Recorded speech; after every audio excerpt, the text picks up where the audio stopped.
एक और नई चार्जशीट फाइल हुई है ईडी के द्वारा और इस चार्जशीट को देखने के बाद मुझे प्रधानमंत्री जी की तड़प पर, मुझे फंसाने की उनकी चाहत पर हंसी भी आ रही है और तरस भी।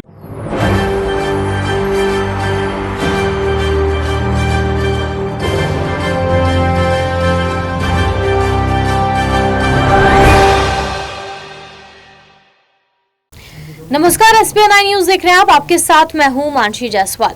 संजय सिंह लगातार मोदी सरकार की धज्जियां उड़ाते हुए नजर आते हैं। कहा जा रहा है कि मोदी सरकार तानाशाही की राजनीति कर रही है। आम आदमी पार्टी पर कई गंभीर आरोप यहां पर आम आदमी पार्टी जो है वो मोदी सरकार पर कई गंभीर आरोप लगाती हुई नजर आ रही है। साफ तौर पर कहना है कि ईडी सीबीआई का दुरुपयोग मोदी सरकार द्वारा किया जा रहा है। तो क्या वाकई ईडी सीबीआई का दुरुपयोग मोदी सरकार द्वारा यहाँ पर किया जा रहा है? जिस तरीके से आम आदमी पार्टी के तमाम नेता यहां पर जो है घिरते हुए नजर आ रहे हैं, उन पर ईडी सीबीआई का शिकंजा कसता हुआ नजर आ रहा है।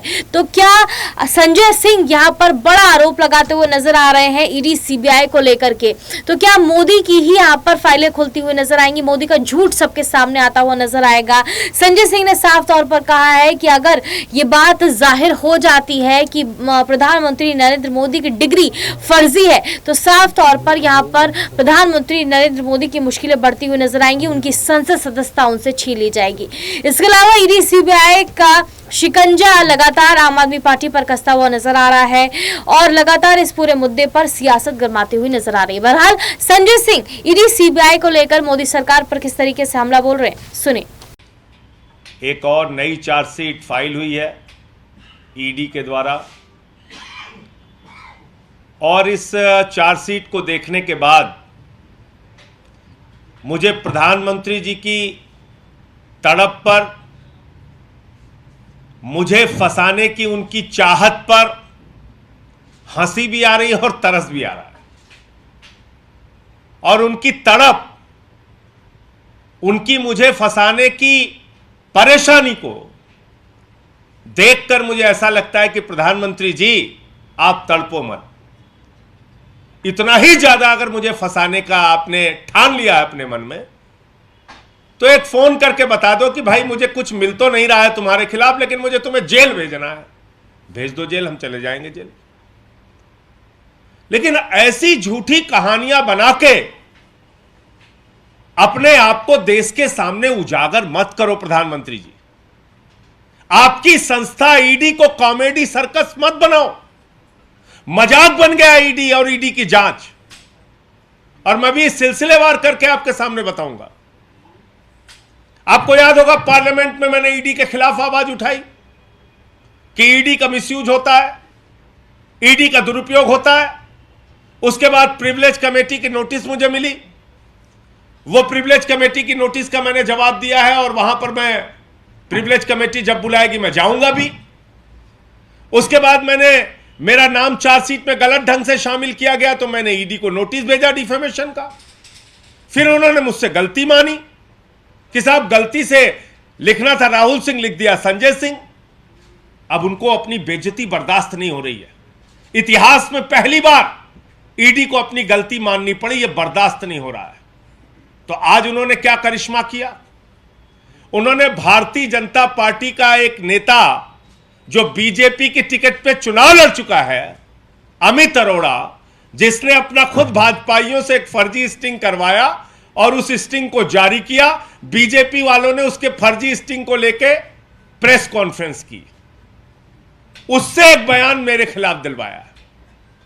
और आप देखिए बड़ा मजेदार बयान है, बहुत ध्यान से सुनिएगा। यह शख्स अमित अरोड़ा जो बीजेपी की टिकट पे चुनाव लड़ चुका है, इसने पहला बयान दिया 6 सितंबर को, दूसरा बयान दिया 7 सितंबर को, तीसरा बयान दिया 29 नवंबर को, चौथा बयान दिया 2 दिसंबर को, पांचवां बयान दिया 3 दिसंबर को, छठवां बयान दिया 5 दिसंबर को 7वां बयान दिया, 7 दिसंबर को 8वां बयान दिया, 10 दिसंबर को 9वां बयान दिया, 13 दिसंबर को 10वां बयान दिया, 13 दिसंबर को, और उसके बाद बीच में निकल जाता है, बाहर निकलता है। और फिर इसने बयान दिया 27 मार्च को। मैं इतना अनजान व्यक्ति हूं, इतना गुमनाम व्यक्ति हूं कि अमित अरोड़ा जो 10 बार ईडी को बयान देता है, 10 बार, उसमें संजय सिंह का नाम नहीं लेता। 10 बार, ये सारी तारीखें हैं मैंने जो आपके सामने रखी है, और 10 बार इसका दिया गया बयान है ईडी के सामने। 10 बार ये शख्स जो बीजेपी के चुनाव पे टिकट पे लड़ चुका है, चुनाव, अमित अरोड़ा बीजेपी के टिकट पे जो चुनाव लड़ चुका है, 10 बार के बयान में ये ईडी के सामने संजय सिंह का नाम नहीं लेता। उसके बाद जब ईडी के खिलाफ मैं लगातार बोलना शुरू करता हूं, तो इसको बाहर निकाल के मेरे खिलाफ बयान लिया गया। और क्या बयान लिया गया वो भी सुनिएगा, बड़ा मजेदार है। ऐसा बयान लिया गया जिसका इस शराब की पॉलिसी से कोई लेना देना नहीं। देखिए आप, ये चल रही है मोदी जी की जांच, ये चल रही है मोदी जी की कॉमेडी।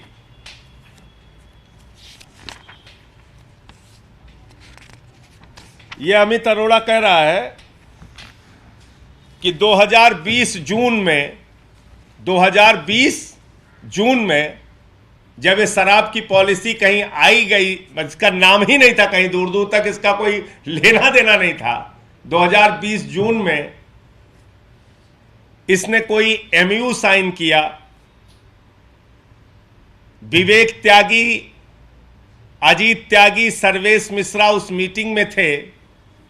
दिनेश अरोड़ा और विवेक त्यागी के साथ मिलकर इसने कोई एमयू साइन किया, जिस एमयू का कोई अता पता नहीं।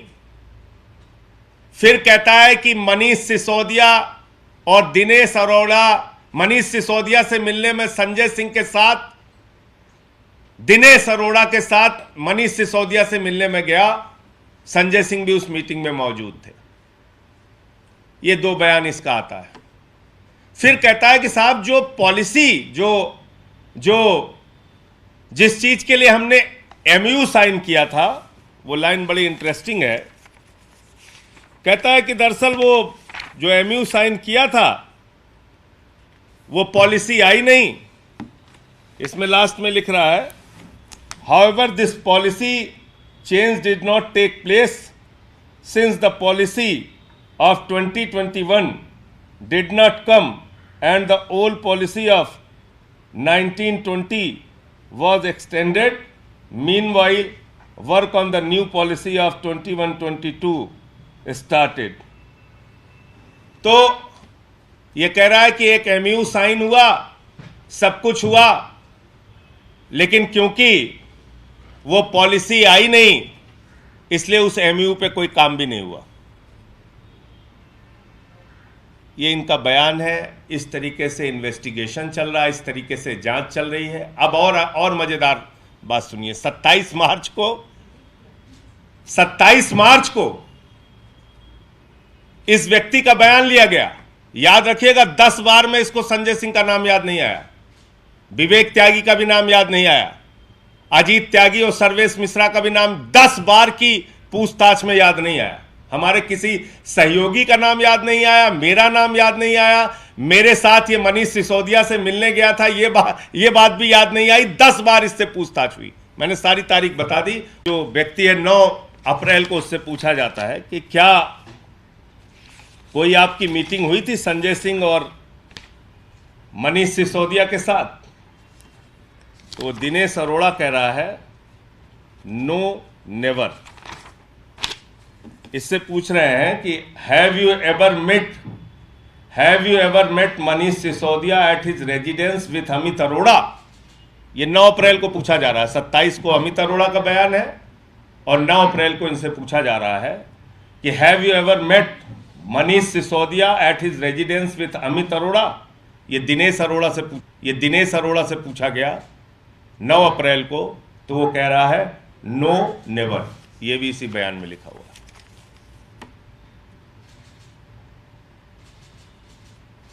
तो मैं तो कह रहा हूं कि इस देश के न्यायालय को अब इस बात का संज्ञान लेना चाहिए कि किस तरीके से भारतीय जनता पार्टी के इशारे पर, प्रधानमंत्री नरेंद्र मोदी के इशारे पर ईडी नाच रही है, किस तरीके से मुझे फर्जी फंसाने के लिए बेचैन और बेताब है। ऐसी घटनाओं का जिक्र इस चार्जशीट में किया जा रहा है जिसका लीकर पॉलिसी से कोई ले। तो सुना आपने, ईडी सीबीआई पर यहाँ पर बड़ा हमला बोलते हुए नजर आए संजय सिंह। तो क्या प्रधानमंत्री नरेंद्र मोदी की इसी मुद्दे पर 2024 के लोकसभा चुनाव में मुश्किलें बढ़ती हुई नजर आएंगी? इस बड़ी खबर पर आप क्या सोचते हैं, हमें कमेंट करके जरूर बताएं। देश और दुनिया की तमाम बड़ी खबरों के लिए देखते रहिए SPN9।